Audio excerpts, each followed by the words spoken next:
Oh yeah, We yeah. actually took the kitchen sink. We sure did. We took the kitchen sink. We built a rolling cart. Sure did. It was a cabinet set that we pulled out of a house.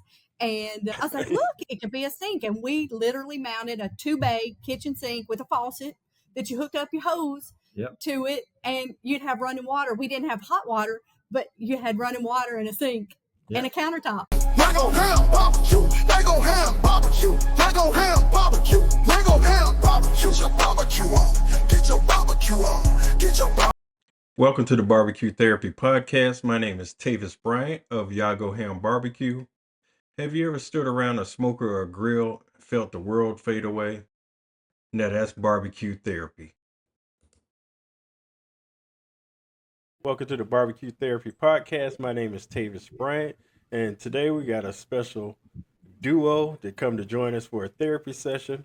We're honored to welcome two of the most respected names in the world of competition barbecue, Paul and Lynn Keltner of Rooters-N-Tooters BBQ. This husband and wife duo has spent years dominating the KCBS circuit, consistently landing in the top of the leaderboard with their trademark blend of precision, passion, and patience. From hauling smokers across the country to earning the respect of fellow pitmasters, the Keltners have built a name synonymous with consistency and class.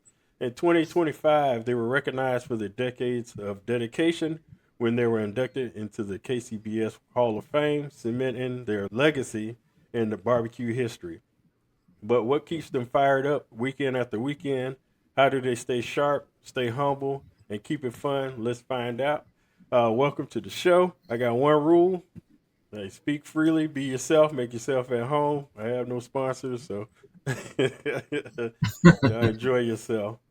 First, I want to start off with a different angle. I know this is a barbecue podcast, but for Paul, I did my homework. You are a semi-pro bass fisherman, correct? Oh boy, you gone back a few years.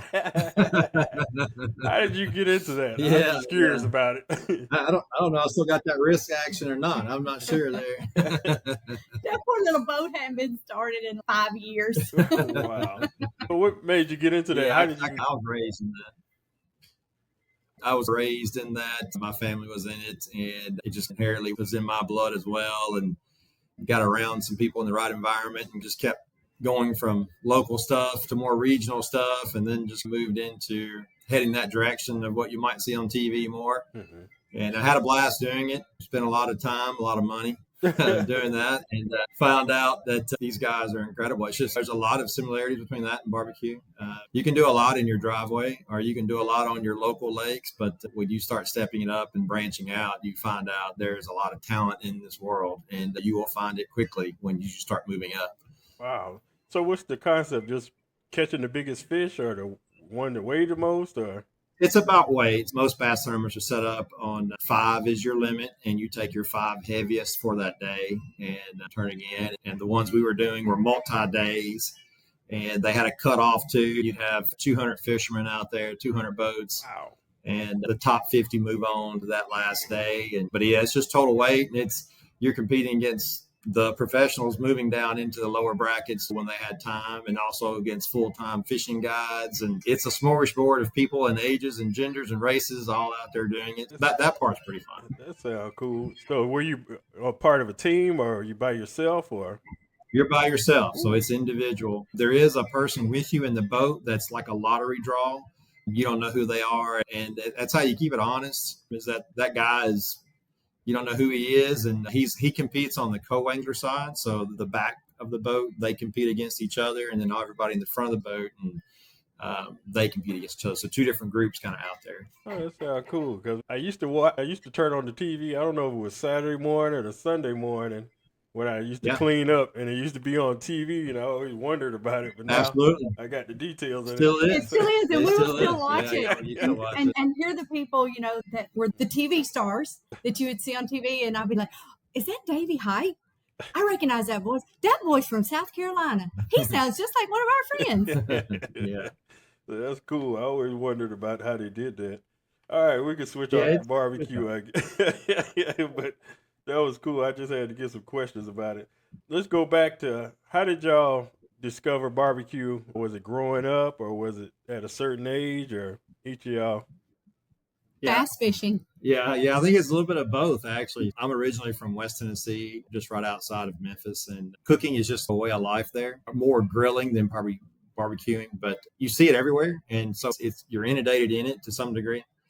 So actually, a friend of mine that we used to do some of the same tournaments and things, his brother is a chef, and he got into this barbecue thing, these barbecue competitions, invited his brother, and they were in Kentucky or something like that, and they had won one of them, and I think it was one of the Jim Evans Bourbon Trails or something like that. They don't do it anymore, but anyway, it got him hooked. So he was starting to not fish as much and started cooking more. And when we would go, and normally it was a group of us that traveled a lot together, and I was always the one doing the cooking normally for the group. And he's like, "Hey man, you like to cook? You ought to look into doing this. You're really good at cooking. So you should just see what goes on." And so I did. I got to looking at it, and that was about the time Barbecue Pit Masters was in its second season, I think. And he told me to look up the show and look at it, and he goes, "You'll see what it's a little bit about." And I did, and I was like, "Wow, that looks really cool." So next thing you know, I'm on the internet searching ugly drum smokers and learning how to build those and how to make one, because I didn't want to just jump into it full bore, have expensive rigs and cookers and everything else. So we literally just had 3 homemade drums and a 10 by 10 pop-up canopy and some breakdown tables. And that's how we started cooking. And we did our first contest in Gaston, Alabama, and we got two calls there. And yeah, it was over with then. We make so much fun of the new teams. They'll ask at a contest, "Hey, do we have any new teams that are cooking this weekend?" And you'll get 1 or 2 that raise their hand, and we're like, man, they get a call and they're going to be hooked. And sure enough, a lot of times that first time team gets that one call, and we went, "That's an expensive call right there. That's going to hook them." I have a 13-month-old, so I haven't started competing yet. So that's why another reason why I'm doing this. But I just went and walked around the competition, and I'm hooked already. I got a whole podcast off of just walking around different contests and stuff. So I definitely understand that.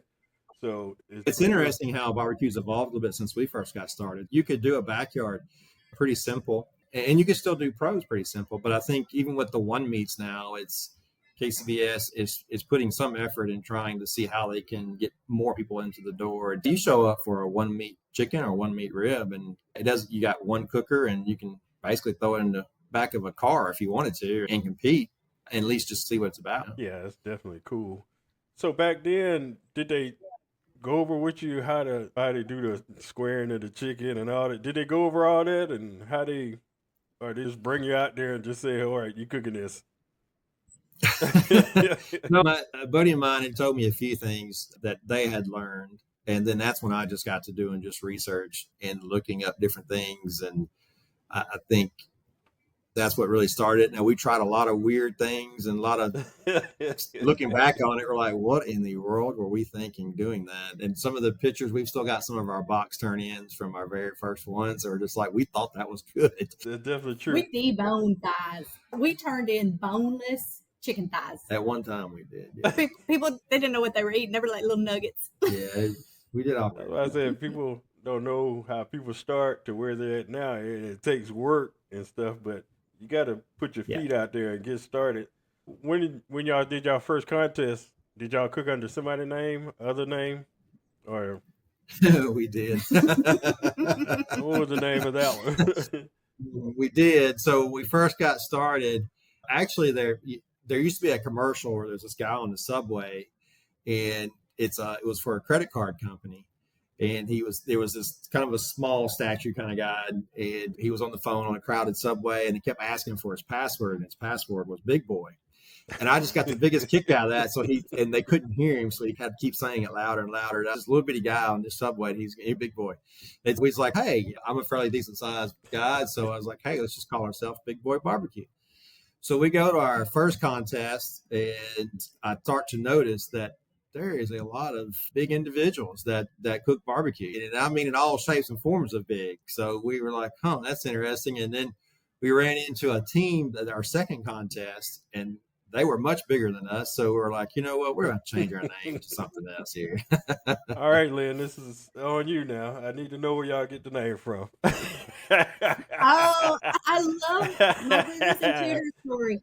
A lot of people I ask, because you hear you eat the pig from the rooter to the tooter, but one of my favorite movies, Eddie Murphy did Boomerang, and John Witherspoon.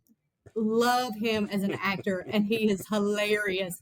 But they were sitting around Thanksgiving dinner, and they were eating, and they were just going to town on it. And he goes, "I'd eat it from the rooter to the tutor." And I was like, Rooters-N-Tooters. Rooters-N-Tooters. Love it. People enjoy it. They always smile when they say it. We always smile when they say it. Yeah. Yeah. I was laughing so hard when I heard you say the story. I was laughing so hard because most people ain't gonna think that's where you got the name from. Yeah. We can be we can surprise people. You just never know, what we watch, what we listen to. I have surprised people with walk-up songs before that they're like, would not have thought that would have been a walk-up song that they would have gone up to. But I'm like, oh, I love me some music now. That's good. So how long did it take y'all to branch out on your own as a team? 3 cooks.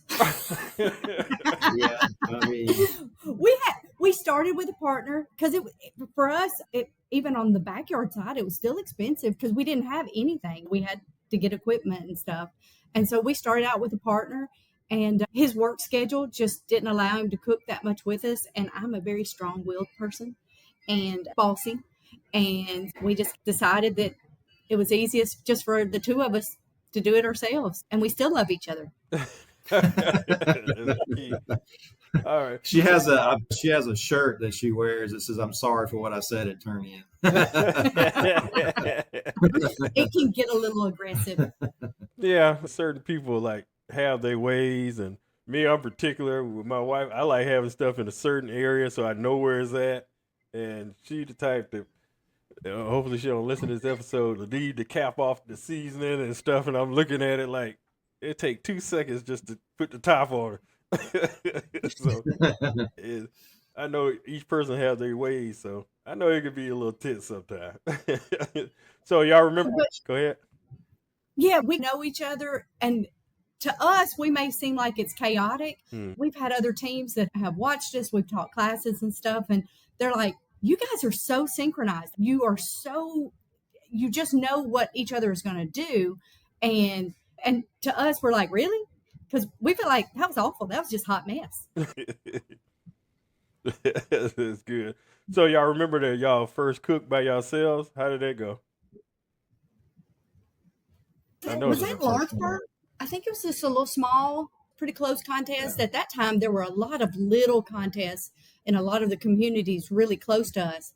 And I think we got a call or two. They may not have been great calls, but when you hear your name, it just motivates you every time. Just one time is all you got to do. And so I don't think we did that great, but I do remember I have every single item that we've received at every single contest, whether it's a printout, certificate, medal, medallion. I have everything that we've ever gotten. And Paul's like, "Why don't you just clean some of this?" I was like, "No, those are memories. I want to go back every once in a while and look and go, oh my gosh, look at these little certificates. How cute. Isn't that precious?" Yeah, definitely. I went to some classes that I took. People got them thrown in the garage and all this. I'm like, y'all work so hard to get these big, gigantic checks, and they just tossed in the garage somewhere. I was like, yeah. I mean, it happens, and it's easy to happen because things starts to accumulate after a while, and you're just like, what do I do with all this? But we figure it out. Y'all are winners. Some people, they get very few, so they hold on to them. So let's go back to the drums, because back then, that was 2010 when y'all started, correct? That's right. So how did were people around you using drums? How did you get the concept of, I'm going to use a drum? Yeah, there was some of us. There were a few of us, I guess I should say, that were using drums. But we were doing it totally different. It was before, I guess, Timmy and Brad took the world by storm there a little bit. But we were still using it in a very similar fashion to Offset guys. We had them choked down, and they were cooking 225, 250, and we would put our pork on and brisket on at 10, 11 o'clock at night and wrap it 3 or 4 o'clock in the morning or something like that, and get done later in the day. So it was a much slower temp. I think the flavor was really extremely deep because of that, as far as the smoke, and maybe too much to some degree. But But yeah, we were just using it differently. What we weren't quite smart enough to figure out that, hey, we can just up this temp on this thing a little bit and it changes the game. Okay. But I wasn't the only one. There were a few of us around. So did it have a? I think back. Oh, I'm so sorry. I think back on it too because I mean he built his own, and he had drilled holes around at the bottom. But we controlled our temp. Now this really goes back. Do you remember when they used to have telephone books that would have a magnet on the front of it with a calendar or whatever? We would keep those magnets, and that's how we controlled our temp was with those little magnets off the telephone book. Hey, It was that's actually smart. They were very basic. That's actually smart, to tell the truth.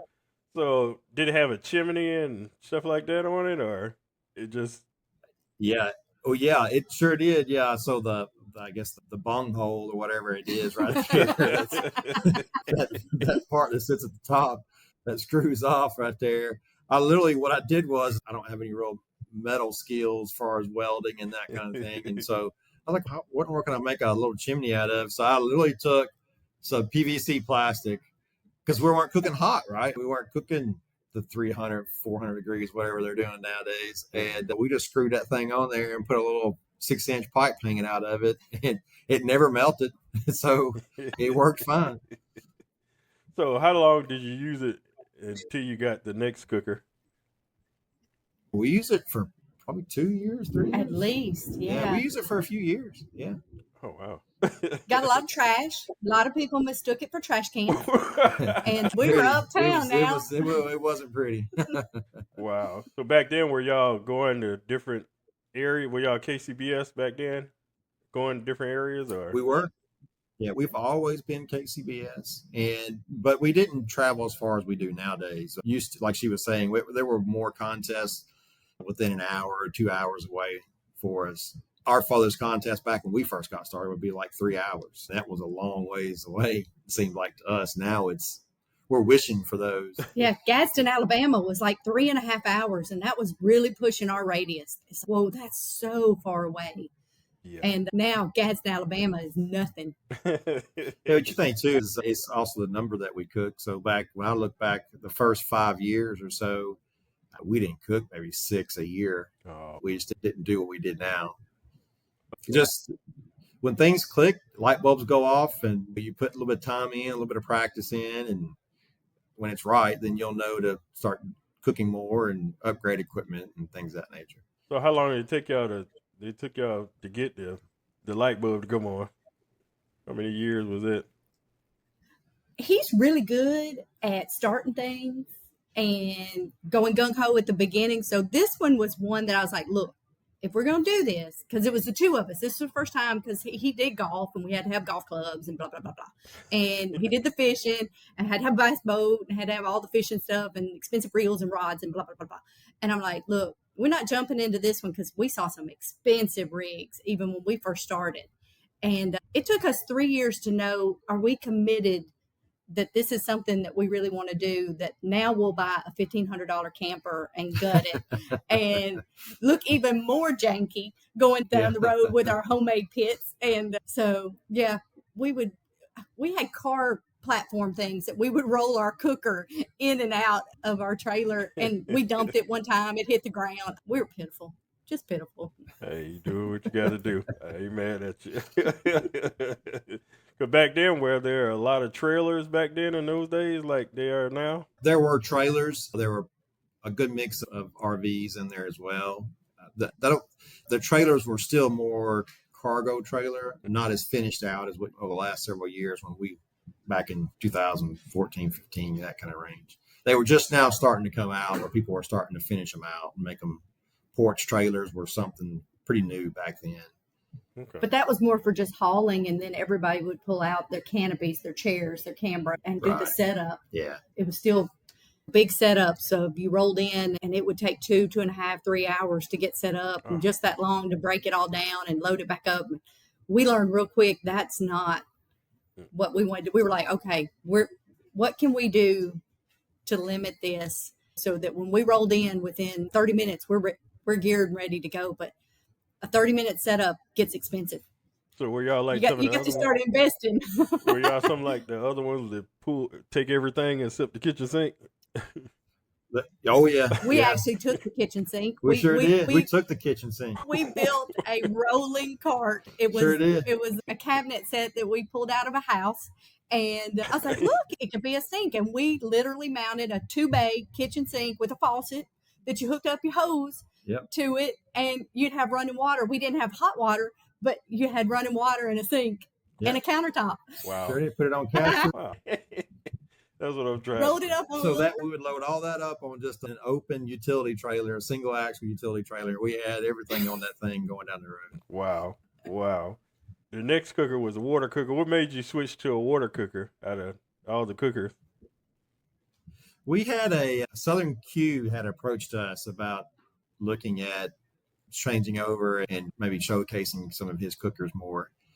And Scott Smith out of Georgia, and they're out of Ackworth, Georgia. And I was game for it. And we started out with his gravity fed. I really liked it. And it's an awesome cooker. But we'd had that for maybe a year or two at most. And I wanted to start cooking a little bit hotter for multiple reasons. And so he has a water cooker. And once I got on the water cooker, I still have that water cooker today. It's great. And it has a lot of use. And it's, and we cooked on that for probably 3-4 years. Yeah. And did really well with it.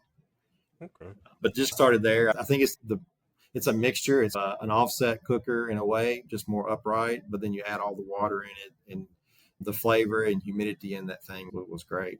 So is it an easy learning curve as far as to use that? Yeah, I don't think it's hard. Just don't be afraid of throwing a bunch of charcoal and lighter fluid in there. That's how we started. People freak out, but it's fine, and did it all the time, and never got any comments that it was off flavor or anything. It has more hot spots in it, probably, the way the airflow goes from bottom to top. So you have to be careful to where you place your meat. But outside that, no, I think it's like anything else. Once you cook on it a few times, you're ready to roll with it. Okay. Yeah, I'm in Georgia. I'm in Stone Mountain, Georgia, and I work near Ackworth, so I'm familiar with that area. Yeah. All right, let's get to being a married couple and a cooking team. What's the secret to keeping it fun and not be stressful? I think it just goes back to, we get questioned a lot. We've been doing this for 15, 16 years or so, and been doing it pretty heavy for the last, I don't know, at least 5 or 6 years. 5 or 6 years, like just a crazy amount, outside the norm amount of competitions. And people ask, how are you not burned out? And you're doing all these contests, traveling all over the United States. And to me, it's something that I like doing at the beginning. And now I have even more of a passion for it as I've done it more and more. It's just the combination of the experience and people. For us, it's something we just love doing. And if you love doing something, I don't know that you really get burned out on it. There are times where it becomes more of a hassle, or your schedules get a little crazy and you're juggling a lot of stuff and you think to yourself, why am I pressing so hard to do this? And then as soon as you get to the contest, you remember why. So I think both of us have that. I enjoy the cooking. She enjoys the competitive side of it. And I'm a social butterfly. I like to talk to everybody while he sits up. While I do all the work, yeah. But I think that's part of it too. We have roles. My role is sourcing meat and trimming meat and cooking the meat. And then her role is keeping me on schedule, making sure I don't do something that I normally don't do. She's checking off all the things that we're supposed to have for that event. She's making sure if it's a double or a single that we've got the things we need. She is also the one that's basically the final push in the box. So I'm going to cut it, and then she's going to basically finish it. So she's saucing it, she's seasoning it, she's tasting it, and she's deciding for the most part how it goes. That's where things get a little bit tense, because when I taste it, maybe my taste buds are a little better than hers. That brisket wasn't too salty yesterday. That brisket was not too salty. That brisket was salty yesterday. That brisket was not. But I think, but you understand that once that's gone, it's done and over with. We both make mistakes. And once you kind of learn that way, hey, this is just for fun. We're not making a living at this. We don't have to make a living at this, but we want to do well. And that's why we're there. And it's always more fun when you do well. So we want to keep that momentum moving. But I think just both of us understanding that we have things that we're good at and things that the other person's over. And just like her putting it in the box, normally her opinion wins over mine when that part comes. When that brisket box wasn't ugly yesterday. It got straight 9s across the board. So I'm just saying. So that's part of it too, is just doing that. And then enjoying the rest of the experience too. We pull in pretty hot to a lot of contests late in the day and cooking and then leaving. But at the same time, we try to make sure we have some time in there to meet and fellowship and just see the area that we're in as well. Yeah, that's definitely one of the most important. Just interact. It's a contest, but the people around there are some of the most friendly people around. So I definitely understand that, because they give you the shirt off your back. I haven't even competed, and I've met so many people just walking around that been so nice to me, as well as sometimes I drag my wife with me, and they be nice to her. I brag on the barbecue community, and she's seeing now what I'm bragging on. I'm like, some of these people are more nicer than people you see every day. And weird, because you be like, you don't even know me. How you being this nice? But the amount of people I met, interacted with, and connections I made, I wouldn't trade it for anything in the world. There are some really good people. It'll get me all emotional, but we've got friends of ours who have loaned us their truck because our truck was broke down and we were already signed up to go to a contest. And you hate to ask. That's not, hey, can I borrow a cup of sugar? Can I borrow your $75,000 diesel truck to take off across the state? And people don't even, they're just like, yeah, just come get it. Cookers. Yeah, people who help you get stuff to a contest. Just unbelievable that people, they don't even blink an eye. And we're ones, it's really hard for us to ask, because in our mind, we're like, that's a really big ask. But sometimes you just get desperate and you're like, if they tell us no, we're in no worse situation than what we were in before. But nobody has ever said no. And, that's pretty amazing. Yeah, I think it just starts with a passion. If you're there, then you are interested in barbecue in one way or another. And just having that connection creates that conversation right out of the gate. And before you know it, you're somebody or people well enough that you're talking smack to them. That's the part I guess, the taking jabs at people. But at the same time, you're doing it all in fun, and it makes things actually even more interesting. Some of our greatest memories and experiences has also been when we've really got into some smack talking with other teams, and then it plays out in the awards. That's when it really gets good. So then you're really going at it during the awards, and however it turns out, it's fine. But it's even more fun when you're adding in other people and doing that ribbing and jabbing kind of thing. I think just adds to it. I wouldn't hesitate letting y'all use my smoker, because as soon as y'all get our GC, I have a plaque on there. Rooters-N-Tooters got a GC on it. You got to tell me twice. What's one of the part of the cook that you'll never change, no matter what the trends say? Is there anything that y'all do exactly the same back when y'all started, or has the whole process? I think from when we first started, yeah, a lot has changed. A lot has changed for the better. I think for the last 5 years or so, I think we've been fairly consistent. We've done some small tweaks here and there. But I think the one thing is just understanding when it's done. I think that has not really changed in a long time. And once you can figure that out, of consistently being able to know when that meat is on the cooker and when it needs to come off. And then also, very importantly, of how to hold it, how to hold that meat to rest it correctly. I think once you learn those things, that just doesn't change. Flavors and finishes and those things tweak a little bit year to year, but in the end, the tenderness is still the tenderness, and it just doesn't seem like that's changing much.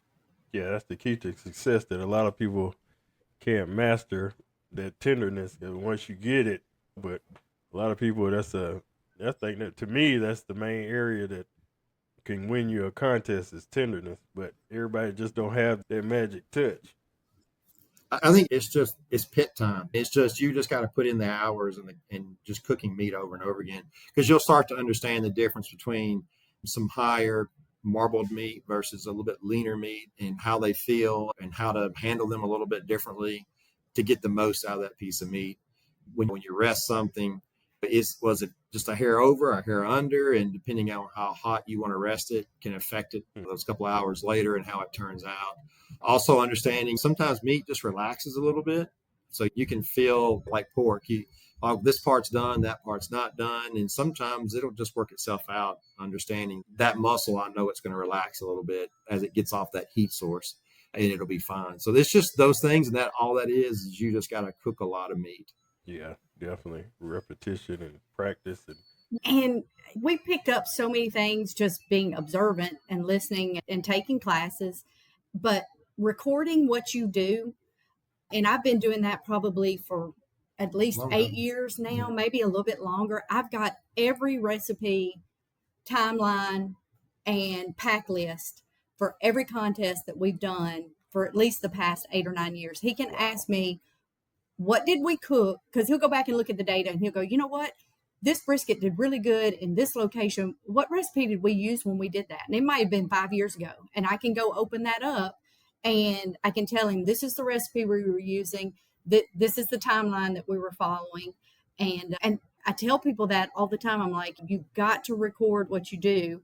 And then if you tweak it, you got to remember to go back and put that tweak in so that you remember that. And that can be hard to do sometimes. But that's the whole way to be consistent, is to know what you did, when you did it, how you did it. So that I won't change.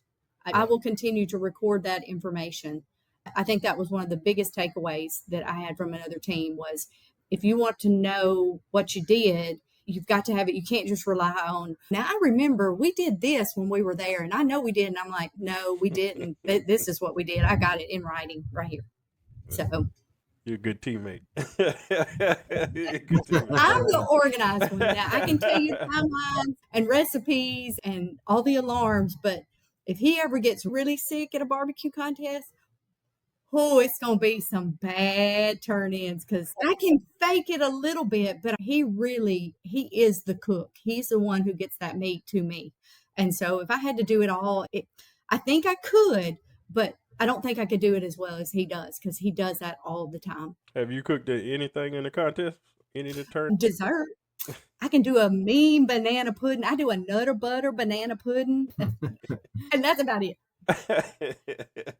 I think I could do chicken. I think I could 100% do chicken if he was to get sick. Ribs would get a little antsy, but pork and brisket, those big meats, I don't know that I would have that feel. I know when they're done, but he gets it to the doneness that I need. I don't know that I could do it. I believe you. You even did enough contests. I think you could do it. You'd be surprised what come back to your memory. I know you watch them, so I'm pretty sure you could probably pull it off. I still ask him a lot of questions. I don't remember what it was yesterday, but I will still ask him a lot, because he'll test something and he'll probe it and he's feeling. I'm like, what are you feeling for?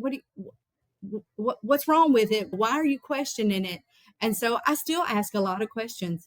You would think that after a while you would just know, but I'm still like, why are you debating over that? What's wrong with it? So one day down the line, when y'all get finished point chasing, and y'all ain't got nothing to do, y'all can switch roles one day.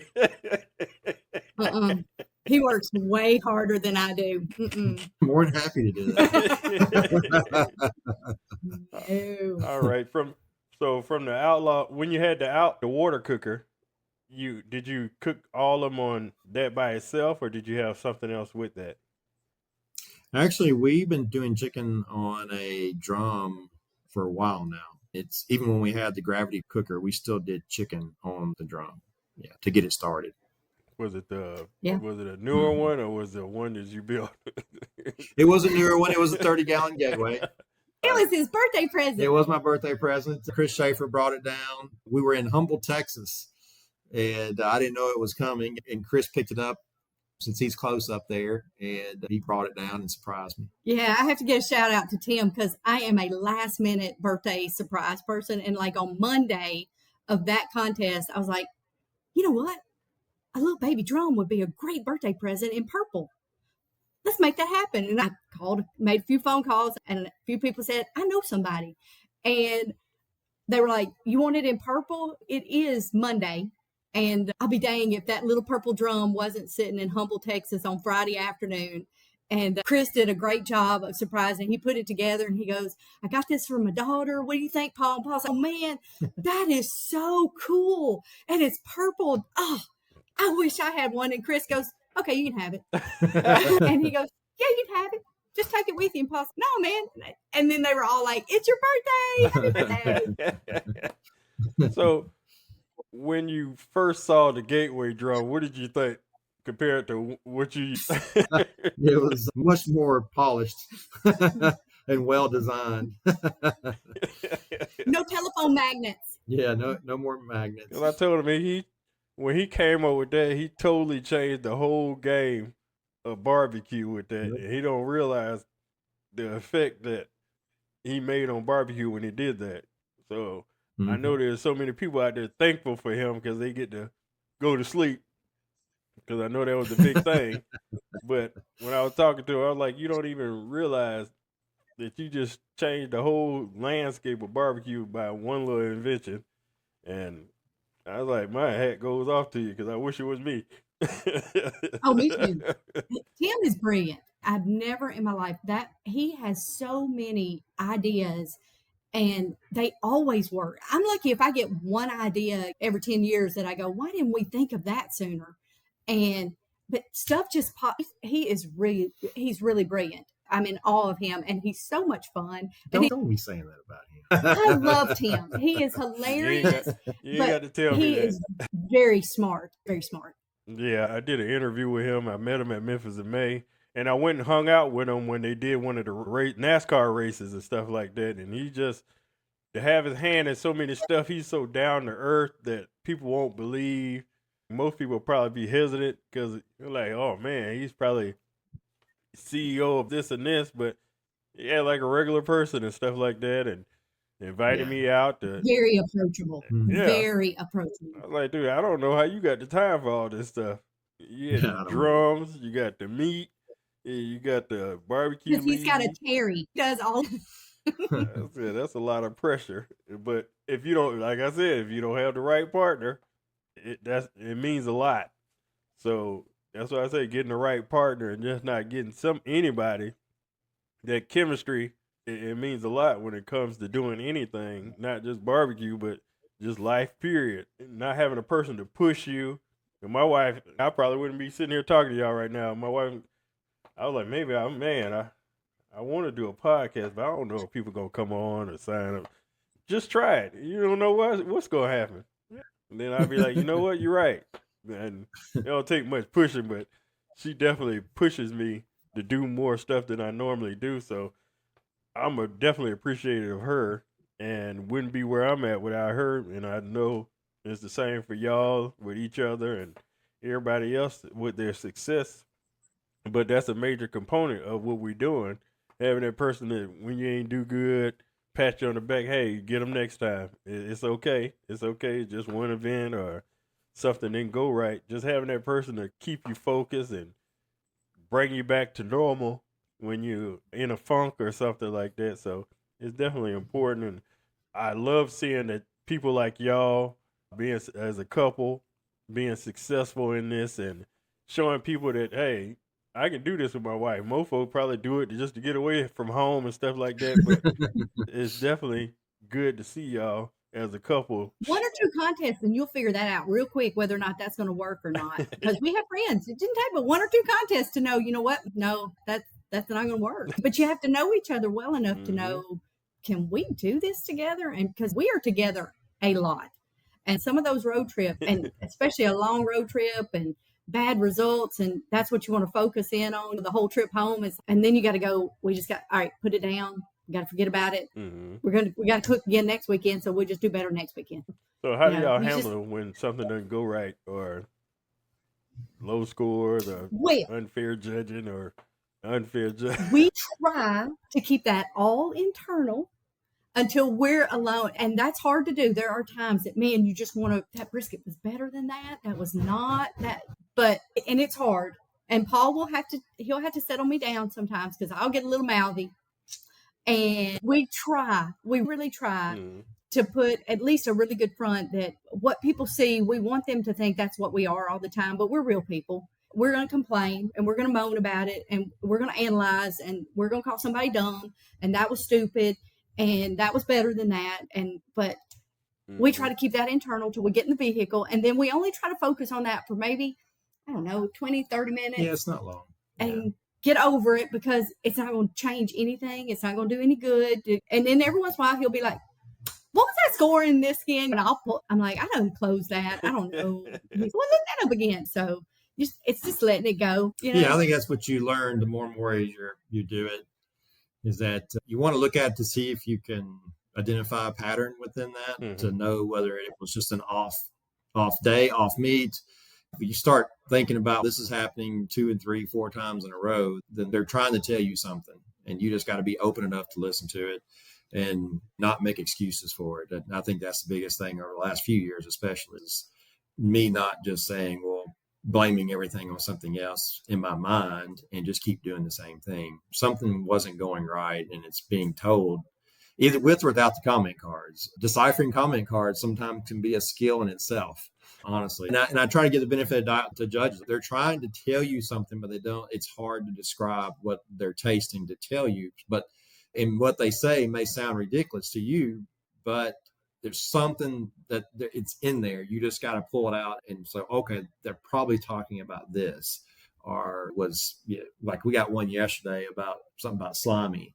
So to me, I'm like, slimy doesn't make sense. But the more I thought about it, I'm like, it's probably just the finishing sauce or the finishing au jus mix that we put on there was just a little heavy and maybe puddled, and they just thought it was a little bit slimy on that piece of meat. And those are just things you just got to look at. And I think blasting it out on social media and then going up to a group and complaining about it, and there's times we're just not as good as we think we are sometimes. And you just got to look at yourself and go, you know what, maybe it wasn't as good as I thought it was. And just live on and do better next time. No excuses. But they need to work better with giving them terms to use, because some terms just, okay, like, where'd you get that from? Just give them certain words they can use that better tell you what's going on. But the word slimy, that's an offensive word. That makes you very angry. Yeah. I'll be mad too. It can be difficult. We had some friends of ours that had played around with the idea of doing kind of their own circuit and had started going down that path. And one of the things is that they wanted judges to write comment cards on every single entry, whether it be good or bad, and be on that card. And he had talked to me, and he goes, that was the hardest part of the whole thing, was getting people who have been judging for years and years to be able to understand how to write something down. It's good, but why is it good? What made it good? And that can be difficult to decipher sometimes unless you're just doing it all the time. So that's why I don't get all crazy when I get a comment card that I don't understand. I just try to figure out what were they trying to say. Yeah, definitely. So when did y'all decide to start point chasing? I don't know, 4 years ago, maybe? It may have been a little bit more. It may have been because I think we went to a banquet. When the banquets would move around region to region, like every year they were somewhere different. Yeah. And I think we went to one of the banquets and we didn't even know anything about like team of the year.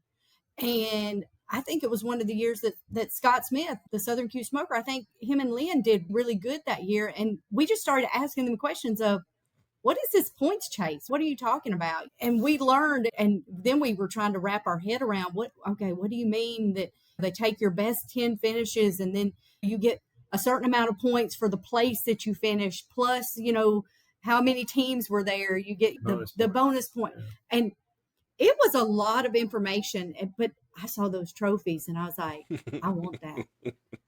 I want one of those. And so we just started setting some goals and they started out pretty low. We started looking, where were we in the points chase? We'd never looked at any of that data to see, oh, wow, we were way down there. Let's try to be in the top 100. Realistic goals, nothing. You're not starting at 750 and go, I want to be number 1 in chicken this year. It was realistic of you're happy to be in the top 100. And then I'd like to be in the top 25 or the top 10. And then we started setting goals of across the board. We wanted to be in the top 25 straight across and win a category. And so a lot of it was goals, but we learned about it at a banquet, I know. And it was just really interesting how that worked. And we didn't even know that was a thing. And of course, the competitive in me, I want to win. That's right. I want that. And I'm definitely the competitive one. I'm the one, and it's hard because points chasers know when you're really chasing and you're replacing and dropping scores, and all you have to drop is, say, a second or a third. So you've got to win to get any more points. Mm-hmm. And you get a 10th place call, and you're like, your face, my face gives it away. You're so disappointed because you needed a first. And there are so many teams that are out there that would give anything just to hear their name called and would be tickled to death with a 10th place call. And so this year, and I know people think we're not, y'all are chasing, but we're really not. We're cooking contests that we want to cook. Well, I did a radius search in KCBS to go, okay, let's do 350 miles. What's within 350 miles? Mm-hmm. And those are the contests that we're cooking. We did a competitor series. We've never done a competitor series. That was losing a weekend of getting points possibly. We did something fun. And so we've been very blessed that we're still getting points, but we're getting a 10th place call in chicken. And I'm like, yes, oh my gosh, we got a 10th place call. So it's putting some of the fun back because it doesn't matter which place anymore. You're just happy to get a call. You have to points chase to then understand the relaxation of not points chasing. So Now granted, you see yourself up there and you want to stay there. But I'm like, the 8-hour drive home last night, I'm going, how did we do 14 hours and go to work on Monday morning and not drive at home and get home until 7 a.m. and be at work at 8?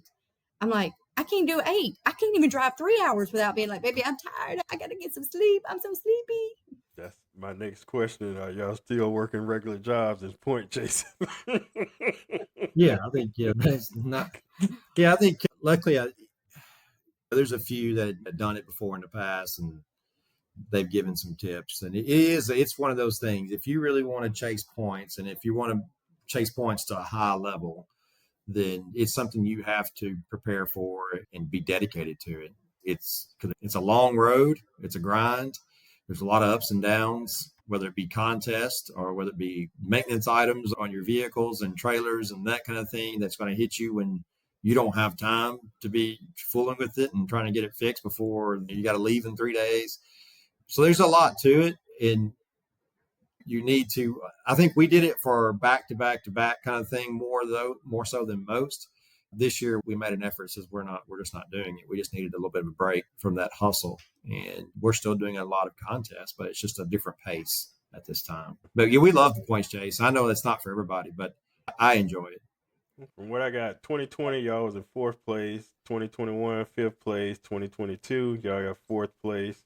2024, y'all got 3rd place. And this year, y'all 2nd behind Brad and in front of Uncle Pigs by 57 points. How are points awarded? Did they give a chunk of points based on what place you come in, or? You mean as far as on your totals? Yeah. Yes, your overall score at a contest is one chase. And so they take your top 10 best finishes. And first place, you get 250 points, plus up to 35 extra bonus points depending on the number of teams. So if you have a full field, you can actually get 285 points for a first place finish. That's the same for chicken. Ribs is a chase, pork's a chase, brisket's a chase. And so they're taking your top 10 best finishes, and you can win $1,000 but only have 17 teams. And somebody that won $1,000 with 72 teams, it's worth more because they get a full field, the bonus. And that's where we've had some real close finishes. Yeah, I mean, the last couple of years, it's been a point? Yeah. Between first and second. Wow. And that's just how tight and how much it means, which is where the dedication part comes in, because you're going to drive past a much closer contest to go to a contest that's got the full field. Because statistically, you're going to win so many times throughout the year. And when you do, you better make sure it counts for the full amount of points.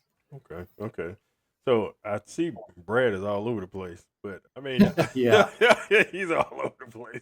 And actually, Brad is we have talked to some with him, and when he speaks, you listen, especially when it comes to points chasing, because he has a whole strategy behind it, and it's very thoughtful, and he understands how to do this game and how to win at it, which is obvious this is a prime example of it this year with him being so far in front so early in the year. Well, I think y'all can make it a good chase. I believe in y'all. Y'all got the experience. No, it's just not in us. I I keep telling her all the time, I was like, I am scared to death that it may accidentally happen. I don't, no, I need the break. So, and what I do not need is I don't need Brad chasing me around everywhere trying to make sure I don't get it. No. And I told somebody this past weekend, I was like, we really need to fall. Because he's like, you're sitting in second. What would it take for you guys to be in first? And I said, we would have to cook. And we're not taking off these long hauls. And I said, it would be so much better if we would just fall out of the top 10 and I don't see my name up there. And I said, I know that sounds horrible because we points chased and you want it so bad, but it's no. And then I go, is it happening because we're not so stressed out and wanting it so bad and can't get it? Because last year we wanted it so bad and we were so close. And we're very good friends with Chunky. We're very good friends with Jordan. We had some really fun competitive. At the end of the year, it got pretty fun because we were following each other around. Second, third. All three of us were together. Third. Yeah. And we cooked a lot together. And it was a very fun chase. And a lot of people even said it was a fun chase to watch. Because every weekend it would be like, oh, Rooters-N-Tooters won. Where's that going to put them? And then it'd be like, hey, did you hear Chunky one day too? Dude. And then here comes Jordan out of the blue. It's what? So, yeah. So I'm like, is it happening because we're not chasing it? But I'm like, really need to fall because I don't want to go to New Jersey. I don't want to go to New Jersey in October. No. Y'all doing good this year. So from what I've seen, you got 4 RGCs and 4 third places, and y'all been in the top 10 for all contests except 2 of them. So from what I've seen, so y'all not focusing on it, but y'all doing good. Yeah, you still want to have a good cook. You want to hear your name, but you know that there's going to be those weekends that you don't. And but we've been very lucky, and we've had a lot of our friends that are like, man, if y'all give a class on being consistent, y'all sell out on that consistent thing. I'm like, I don't know what we're doing. We're just putting a lot of love. It's love in the box. So what was y'all biggest win, y'all think, out of y'all career? Not a contest. Oh, wow. Yeah, that's a good question. I don't know. The biggest one. I'd have to say our first one, that very first one. And that was Gallatin, Tennessee, a small contest, or at least we thought it was a small contest, but I think it had been there a long time. And your first one, you always remember that first one. And because is it ever going to happen? Well, we tell people that a lot because they're all those teams that are so close and it's don't give up. It'll happen. The day will come when everything, it just is in your favor and it works out. And it's a lot of fun to be there for the team who wants that first grand because you tell them it's going to be so memorable. And of course, I guess our last grand at the Atlanta Barbecue Store Classic, that was very special because you never know when it's going to be your last one, that you don't get the next one like this year. I think we autoed for the Jack last year with 7, and it actually happened on the last qualifying week. Oh, wow. For the Jack Daniels. It was a do it or you're not going to make it kind of thing. And we were able to pull it off. And I think that was pretty cool. It was a cool contest too, a cool trophies, and add that into it. I think that just made it special. And I think back, there's been some bigger contests, some really big fields with some great teams in there that we've won. I think those are pretty exciting too. All of them are special, but I think the ones that you're in there and you're in the mix in the hornet's nest, so to speak, and if you can win one, I think it just sticks with you a little bit more. Yeah. It's a confidence builder, right? A lot of people get tied up with who's there. And I think I got over that a long time ago because we've been there and we've hung with them or I've beat them in contests. So it's possible. So you just got to keep your head down and do what you do and it'll all work out. Yeah, that's one of the big things. You get there and you get intimidated. You messed up before you even get started. Yeah, you've lost before you even got started. You just don't realize it. But yeah, I actually like it because that's where it tests to see where you're really at. Yeah. So from barbecue data stats, they say y'all cooked at least 366 competitions and y'all top 10 in 263 out of 366 competitions.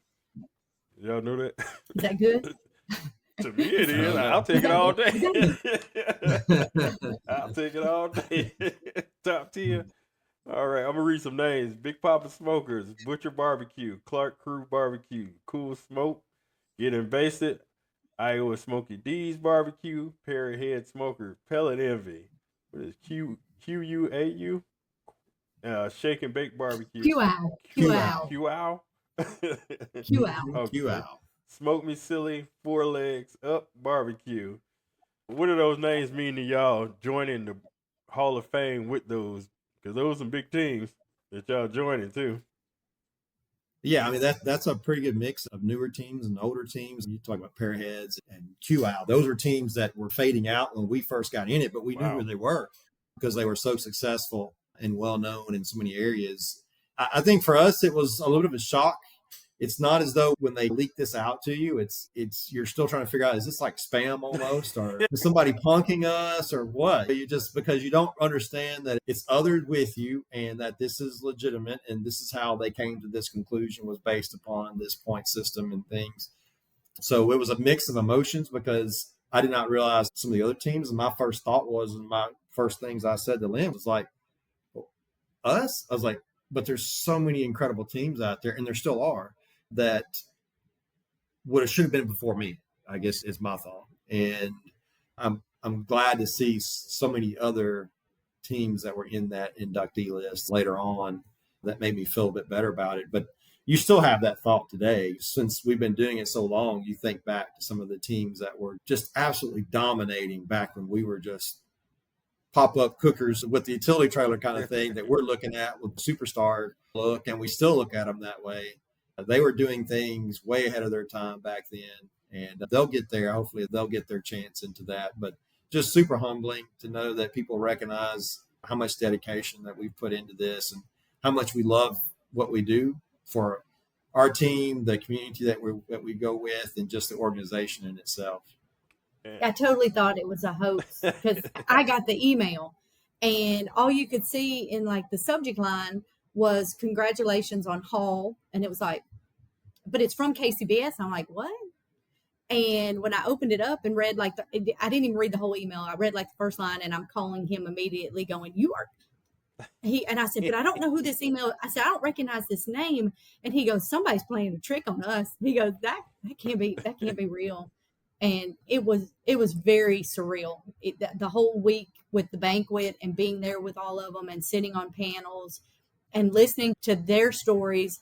And I'm sure I've heard you've laughed and we've had some funny stories and stuff, but their stories were just like the OG stories of, I'm just sitting there listening going, oh my gosh, wow. And we saw them on television and these were the people that we wanted to be like, and now we're sitting here in the line with them. How did that happen?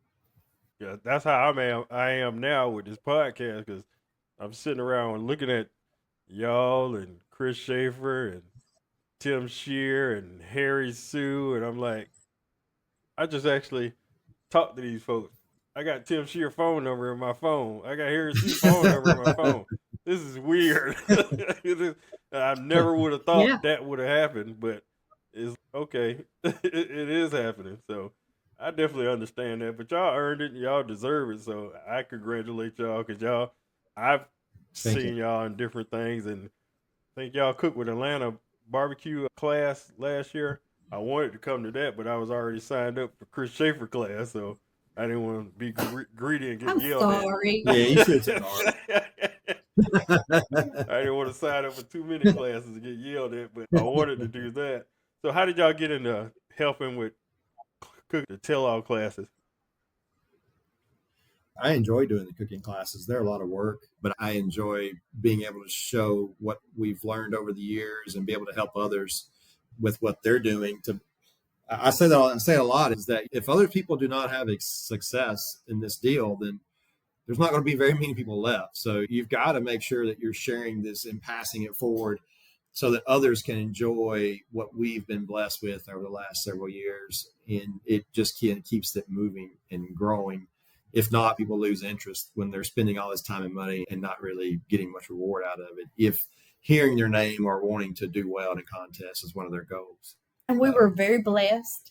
Smoke Me Silly introduced us to Brian and Ellen when they first took over the Atlanta bar.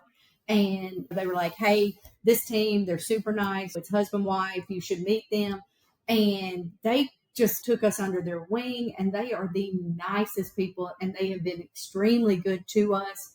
And so when Brian said he wanted to put together and have his teams come in and do a one meet, we'd never done a class before. And so the one meet, we learned a whole lot of how hard it is to teach a class. There's a lot involved in doing a class. Wow. And so being able to just do just one, and even that was tough. It was like, wow, how are some of these teams doing all 4 meets? And I'm worn out after just doing one. And but yeah, when Brian asked and said that they were going to do that and they wanted to have 4 different teams, it was just something that there was no way we would say no to, because they've been so good to us, and it was such a good idea, to share. And we've been to some of the classes where they had done different teams teaching a different category, and it's very beneficial to get, because you get a whole lot more than just a single meat category, because the class will ask questions about other categories than what you teach. And so you're really getting a lot more than just the one. Yeah, I think that one kind of opened the door up for us. Once we did that one, and then as we continue to have some success, especially with our Team of the Year categories. So we have won several categories, Team of the Year categories over the last several years. And then the demand starts to come up and you start getting questioned more and more. Hey, when you're going to do a class, I'd really like to know how you're winning with this category. And it was category specific.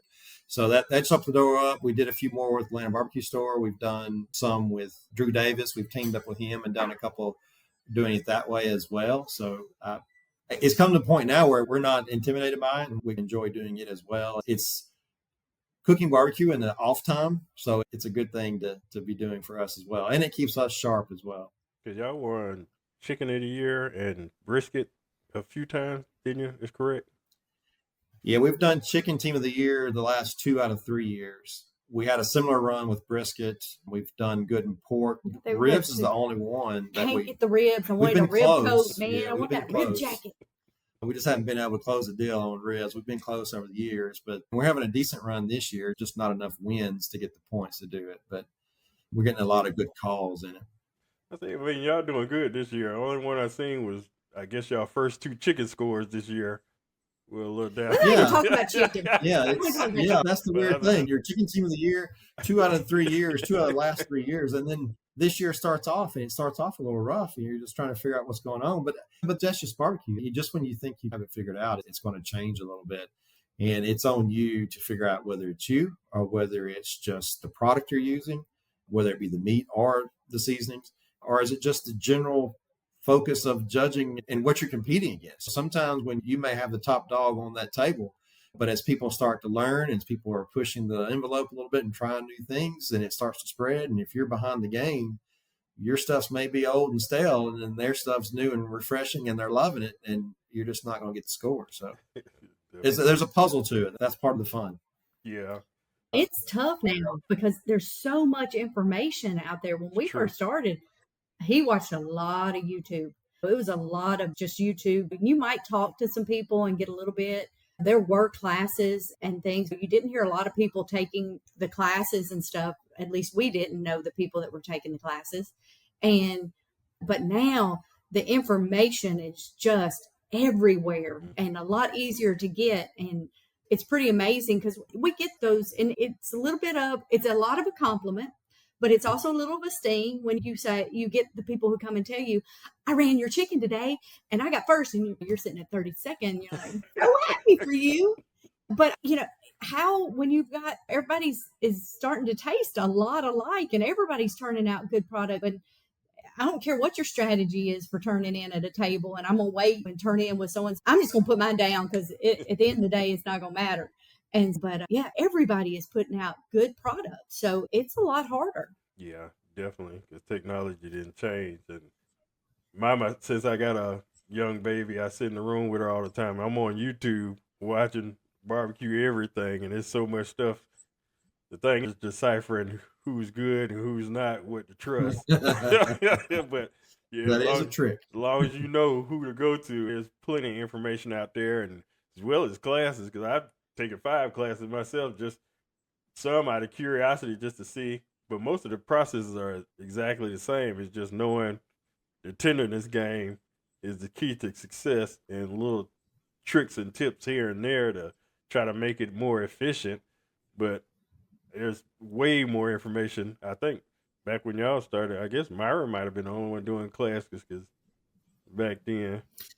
It wasn't very many. Just a few people were doing classes. There were not very many at all. Our first class was Warren County Pork Choppers. Oh, wow. And they, yeah, And it was that was his their first class. Yeah. Yes. Wow. Yeah. I got a couple more questions that will get y'all out of here. So when did y'all run across Chris Schaefer? Oh, Chris gonna get mad at me because I don't remember where we ran cross paths. I'll tell you where it was. It was at the first time Kansas City Barbecue Society had their invitational. Yes. And it was the first year they were doing it. They were doing it in Arkansas. And it was the coldest I think Arkansas has ever been in its entire statehood. And I just remember we had a pretty good cook. We got several calls. And so we got to stand the stage with him a couple of times. And I did not know who he was. And I was like, Who is this heavy smoke guy? And he was pretty nice. We were up there on the stage talking to each other as they were calling out names, because back then they would call you out and you would stand up as they kept calling out names. But we got a few calls, so we went up together on a few of them. And then afterwards, we went and talked to him a little bit and come to find out he was a St. Louis Barbecue Association guy. And he had competed in, I think, only one KCBS event that year and won it. And that's how he qualified to get in there. So the very first KCBS invitational winner was actually not some lifelong KCBS kind of cook. It was a guy that came from another organization.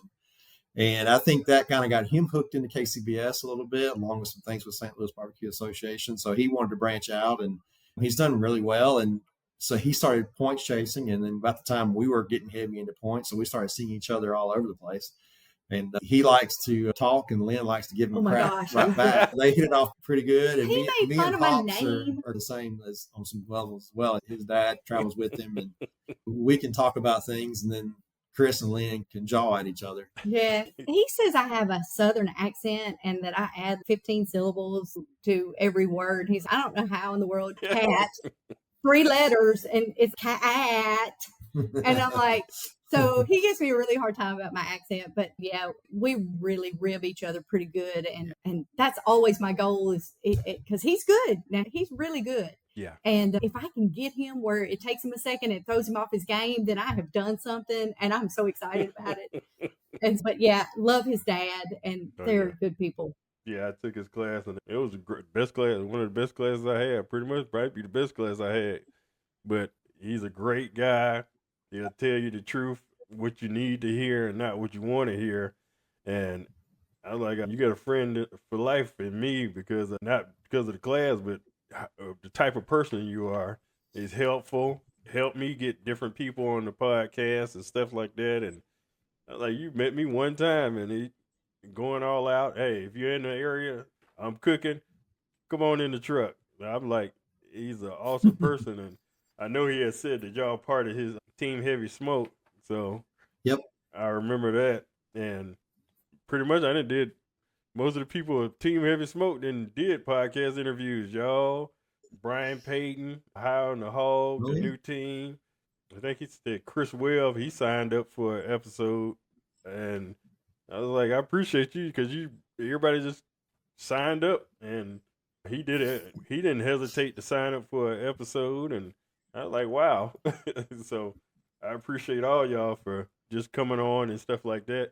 I can tell y'all don't check your social media that often. So when I saw the message come up, I was like, wait a minute, Rooters-N-Tooters. Yeah, I missed that whole message. Like, it was like 3 weeks later. I was like, oh, hey. I ran up there, told my wife, all right. Yeah, we're not really good at social media. We're just not. It's part of our game that we should be striving to do better, because those that are doing it, I think they're getting a lot of opportunities to do some really cool stuff, and it's because of their social media skill that they have. But it's just one of the things where I don't know that it's a priority for us, and I'm sorry, I do apologize. I did not see that message for several I'm not worried about it. As long as you've seen it, that's all that counts. It's not when you seen it, as long as you saw it. So I appreciate it. I'm more about talking to people in person. It's all about being in person. Yeah. So I got one quick game, and I'm going to get y'all out of here. I know you're probably tired.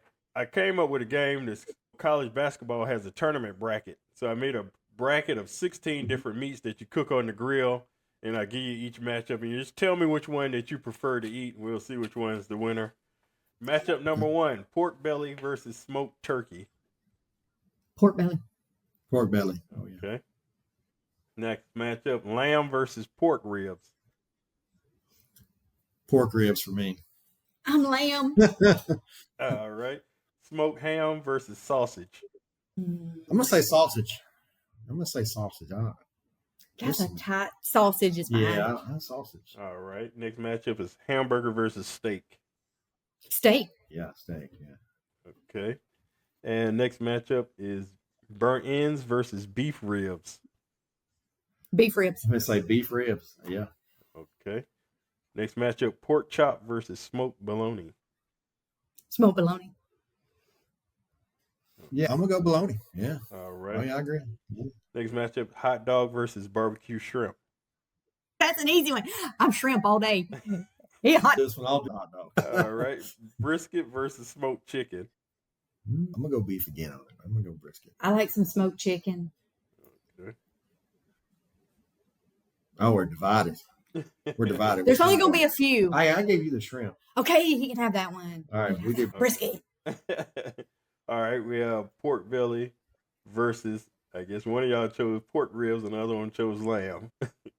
I would go pork belly over lamb any day, though. Yeah, I go pork belly. Not to give Chris Schaefer the big head or anything. Oh, my but gosh. that dude can cook some pork belly. Oh, it's the best pork belly I ever ate in my life. Oh, wow. Don't tell him, though. It was really good. In the class, I went up there, Brian Payton cooked the prime rib. Yep. Oh, my goodness. Woo. All right, sausage versus steak. Steak. Yeah, I'll do steak. All right, beef ribs versus bologna. Beef rib. I go beef rib. All right. And shrimp versus brisket. Shrimp. I love me some shrimp. Love some Shrimps. Some shrimps. That's my throw out to Matt Goodman in Georgia. Shrimps. Pork belly versus steak. I'm gonna still go steak. I'm gonna go Steak. Yeah, I'm gonna go steak. All right. And beef ribs versus shrimp. All right. He doesn't even eat shrimp. He can't even enjoy them. I love them. And the final matchup is steak versus shrimp. You've got to put them together. Yeah, I was like, Surf and turf. turf. Exactly. Man, is there a winner in that one? I don't know. Man. Ooh. I don't know. We're big steak. I'm going steak. Yeah, I'm going steak. I bet we eat steak 2 to 3 times every week, just about. We love some steak. All right, steak is the winner. All right, Paul and Lynn. But barely. Yeah, therapy session is over. Y'all have anybody to thank or promote, or you can do so now. Yeah, as you heard, Atlanta Barbecue Store has been a big sponsor of ours. Love me some Craig. Has been great working with them and their organization and what they stand for. Outlaw Smokers. We talked a little about Southern Q, but we swapped over to Outlaw Smokers about 3 years ago, and you can see it in our scores. It's just his creativity with regards to offsets and quality.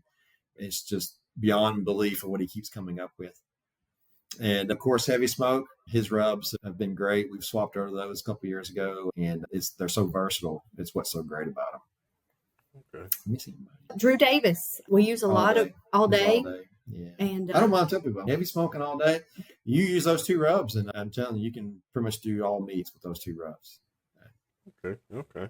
Definitely, I thank y'all for coming on. I appreciate y'all taking time out y'all Sunday and off day to come on with me and share y'all story and give me some good laughs and stuff. Oh, one more thing. I need y'all to Google and y'all get a chance to go on YouTube because I don't even know if y'all know this on there. There's this video. It's 13 years ago. Oh my gosh.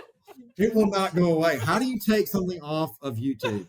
How do you get something off of YouTube? The Barbecue Superstars cooking channel. That was so. The story behind that was actually our first pro contest. Really? And this guy walks up, and we were cooking. I think we were on a pellet cooker back then. We're on a pellet cooker. He walks up, and he knew this pellet cooker. He was going to start carrying them in his store. So he's, hey, I didn't realize you had one. I'm doing some video. Would you mind this videoing you? We're like, This is our first contest on the Masters side. Oh yeah, it'll be great. It'll be great.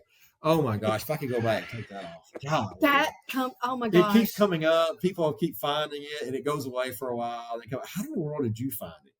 Oh. I looked at this. I was like, if they saw this here, boy. You need to stop doing that research, man. Now it's back out there again. That was terrible. We were terrible. That was that 1977 camper that we gutted. Pretty sure that kitchen sink was there. And a pink pop-up. Pink pop-up. That pink pop-up Oh my gosh. made all of my, at the time I was doing pink. parsley. It made my parsley look like it was like black and had molded, and I was throwing all my parsley away, and it was the pink tint. And the big purple gloves. Oh my. You need to stop. I'm just like, did they show the turn-ins? I can't remember. Oh my gosh, it was awful. They didn't show the We didn't turn-in get any boxes. calls. We We did didn't get any terrible. calls, yeah. And I was like, Yeah. Paul is rubbing the rub on his meat. Oh my Oh, gosh. God. She was dumping it on, and he was just rubbing. Oh, I'm so embarrassed. I was like, wow, do they even know this is out here? But that's where you came from, but look where you're at now. So definitely I appreciate y'all, and thank y'all for just sharing your time, and y'all just enjoy your day and go strong. Take Brad We'll down. try. Thank you so much. Thank you. Thank This was you. fun. Thank y'all, and y'all enjoy your day. Thank you for joining us on another episode of the BBQ Therapy Podcast. My name is Tavis Bryant. Please tune in to YouTube, Apple, Spotify, Amazon, and any streaming platform near you. Please pay the secretary on your way out, and we'll see you next episode.